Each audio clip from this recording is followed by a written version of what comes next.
All right, this is part 2 because something happened in the other part of the house that I had to go handle. My dog is loud.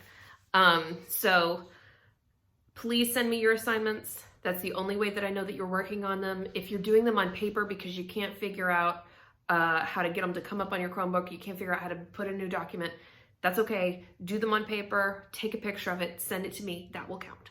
Okay?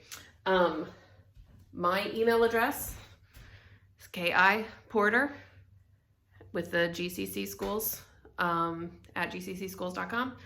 Please send it to me, or your parents can send it to me on Dojo if that's not working. And you need to check your email every day. Check your email every day. Because I'm making these videos for you. I'm trying to send out extra help for you, but you don't have a Dojo students that I can send stuff to. So you need to be checking your email because that's the way that I'm getting in touch with you and trying to give you extra help. Okay, so let's go to data. We've been learning about data. This week we've talked about data sets. We've talked about numerical information. We've learned how to do the mean or the average of a data set. Yesterday we talked about the median, which is sort of like the number that's the most in the middle after you put all of your data pieces in number order. Today we're going to talk about mode. Okay, and mode is probably the easiest one to find. So the mode, if you're keeping up with your notes, I think it's always helpful. The mode, scoot you closer.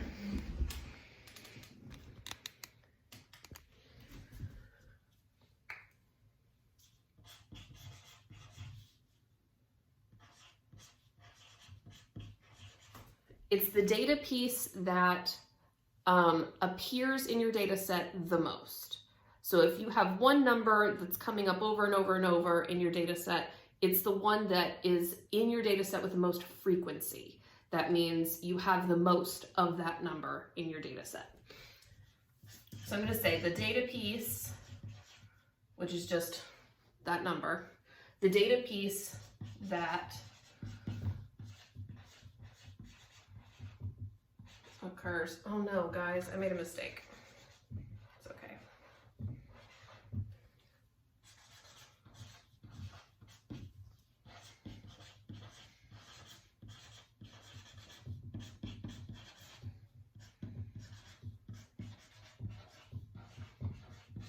Okay, so it's the data piece that occurs most frequently in the set.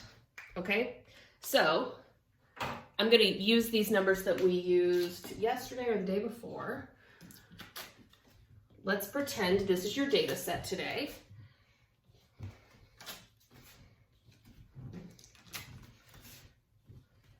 And you're looking at this collection of numbers.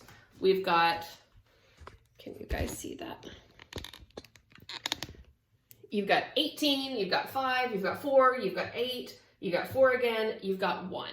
Okay, those are all individual numbers. It's not one great big long number. They're all individual pieces. What number do you see the most? Well, 4, obviously. 4 is in there twice. And there's no other number that's in there twice. 4 shows up the most, so 4 gets to be your mode.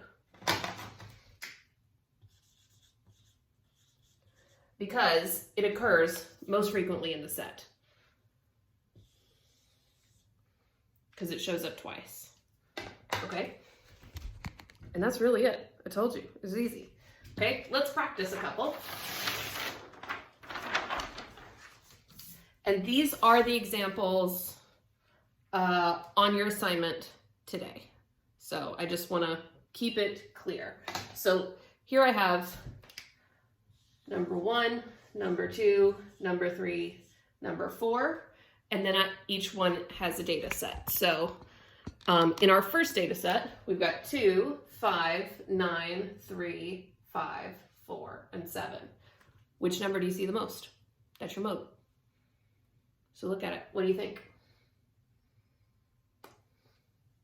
I see 2 only once.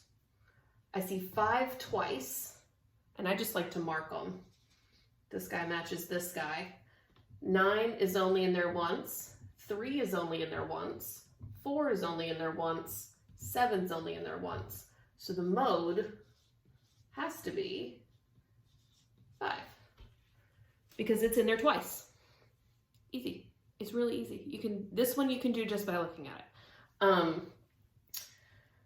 Let's look at number 2 because number 2 is a little different.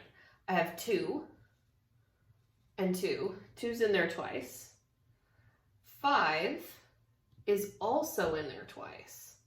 So wait a minute. These guys match each other. 3 is only in there once. 4 is in there once. 7's in there once. So wait a minute. Now I have 2 numbers that are showing up more than the other numbers, but they're kind of tied for the number that pops up the most. So this is what we call bimodal. And you guys know, like a bicycle has 2 wheels. This just means 2. So this is a data set that has 2 modes. You've got 2 right answers. Okay, so the modes are 2